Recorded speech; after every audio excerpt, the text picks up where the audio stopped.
I walked away a champion. I got a lot of high fives in the locker room. All of that while I was getting changed. I was patted on the back by a bunch of people. That was really good, Eli. I'm like, damn right it was good. Yeah. The sounds of the gymnasium, the feel of one good utility ball that still has some bounce.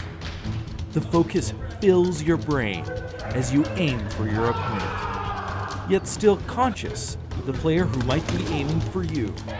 Dodgeball, the most intensive athletic pursuit of anyone under the age of 10. Few things are as exciting as the moment the gym teacher rolled out the bin of utility balls and split the class into teams. It's a sport not taken all that seriously by many over the age of 15, but Catherine Lang and her team, the Unathletics, enjoy the game well after the 10th grade.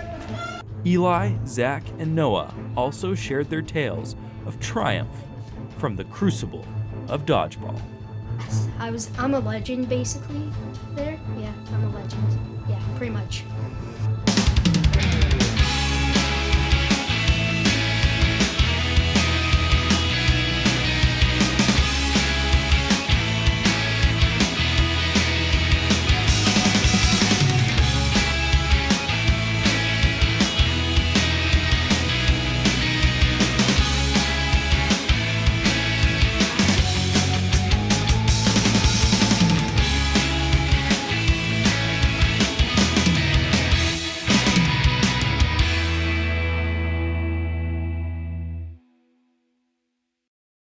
I try to get everybody to play dodgeball, but people don't seem to want to do it. I don't know, I think maybe people don't see, they're like, well, I played that in elementary school, it's not going to be fun to play as an adult, so there could be that. I think people think you need to be fit or have some sort of level of fitness to play, but you really don't. It can be exhausting sometimes if you're stuck out there, like if you're the last guy stuck out there. I'm sure you saw that a couple of times. You just keep getting balls thrown at you. That's exhausting, but it's not really hard physically to play dodgeball. And then I think people might be a bit scared. The big people throw balls at you and get bruises. Like the first season I came home with bruises, like welts on my legs. Huge, abuse-looking bruises. The game can be dangerous if you don't go into it and setting up the expectations for how you're going to play safe. And that's where you have to start working with your students at the beginning, starting with a simple game and then building the complexity of the game. So you start going, you can't hit anybody above the shoulders and below the belt. And so that sets up a beginning for where you do that. If you hit anybody outside of that zone, it doesn't count. So you lose the ball, you lose a player from your team. So you start developing the kids in such a way that they understand the control aspect of the game first rather than the competitive aspect. And then as they get older or as they get more in control of their skills, you can loosen the rules up a little bit and then have more of an element of danger to it. I like the aggression. I like that you can throw balls really hard at people and they're like, that's the whole point of the game. You get to hurt people a little bit. Wow. That's a good reason. That's a good reason to play a sport. No? Because you want to hurt people. You're allowed to hurt. The whole point of the sport is to hurt people a little bit. I also like the people I play with. I have a couple of the people on the team I've known for like 10, 12 years. So it's a good chance to spend time with them in an atmosphere that's fun. And I've made some really good new friends too. Social, it's a good social aspect of it. Well, there's normal dodgeball like Fortress, Hunger Games, Hit the Ram, Bench Island, and those are the ones I can think off the top of my head, really. There's lots of different benefits to playing dodgeball with the students, especially in the 8 to 12-year-old range. It allows them to practice their basic skills.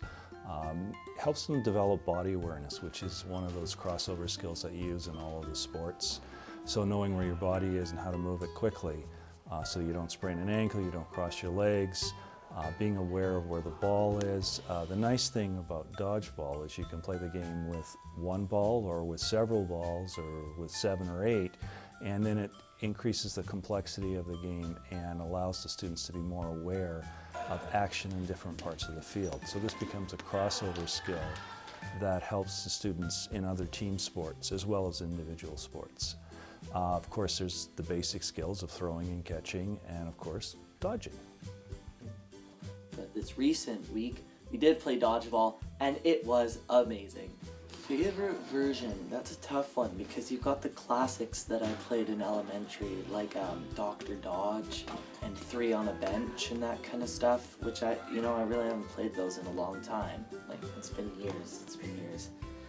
Memories, but more of the recent ones that I've done, I've probably, there's this one, I forget what it's called, but basically if you're hit, you go to the opposition's, like the back of the gym, and you're pretty much in jail until someone on your team can throw the ball to the back of the gym, and you catch it, and then you're back in. Not sure what it's called, but that's the most recent I've played, and I haven't played much dodgeball this year, which is kind of sad, honestly. We had one time where one of our guys, oh my goodness, so his name is Trent, and he plays rugby for the same club as we play rugby for. So he's like this young 19-year-old, like jacked up guy, and he's just testosterone, it's ridiculous. And the other team was egging on the girls and like throwing the balls really hard at the girls, which I think is fine because we're playing sports with boys. We should be able to like take it. But he got really, really upset with the other team, and there was almost a fist fight. Like, yeah, the QC, she was like, okay, you're out, get out, you have to leave, and kicked the guy out, and it was ridiculous. That's probably the best story. Well, I don't like play it as a sport outside of school, but I do play it a lot at school. Well, I don't think there's any age range to it. Ideally, you want the kids to be old enough that they can understand that being hit with a ball isn't a dangerous thing, so they want to trust the people they're playing with. I've played it with students as young as 5 and 6. What you want to be able to do is help build that understanding of fair play and sportsmanship, and then I've even played it as an adult, so I don't think there's any limit to the ages. Yeah, but it's fun. You had fun when you played in elementary school. Most people you should talk to the kids. They came home this week with 2 epic dodgeball stories. Like, we talked about it for 25 minutes, about how epic their dodgeball games were. So we were split up into 2 teams. It was about 30 versus 30, so this is 60 sweaty kids packed in a gym. Now, the balls were lined up like across the middle of the gym, and the gym teacher blew his whistle and everyone charged. I held back with a couple of my friends because we realized, you know what, let's just wait for the dodgeballs to come to us. So one thing led to another. I had gotten a bunch of people out because no, I'm just kidding, I'm not. But I got a couple people out, and I hadn't been in jail yet. So slowly but surely our team's numbers decreased, and they were just decreasing, and eventually we were left with about 11 kids left, and they had like 27 or 28, so their team was clearly a bit better. And eventually it came down to just me. I was the last person left of 30 kids that was still playing. The other 29 were back in the jail, and I had to throw the ball over to them to get them back in. But I couldn't do it because of the amount of kids that were on the other side. So it was pretty scary having 30 kids toss dodgeballs at you while you're the only one left, and everyone's screaming, and you're sweaty, and you're scared, and you don't know what to do because you want to catch a ball, but you also want to throw it to your teammates, but it was just a confusing time. I didn't know what to do. Everybody was screaming, and I was scared. So one thing led to another. I got around 6 or 7 people out, so it was now like 22, 23 or so, like versus just me still. And I had been the only person on my side of the gym on my team left for a good like 8 or 9 minutes. So it was long.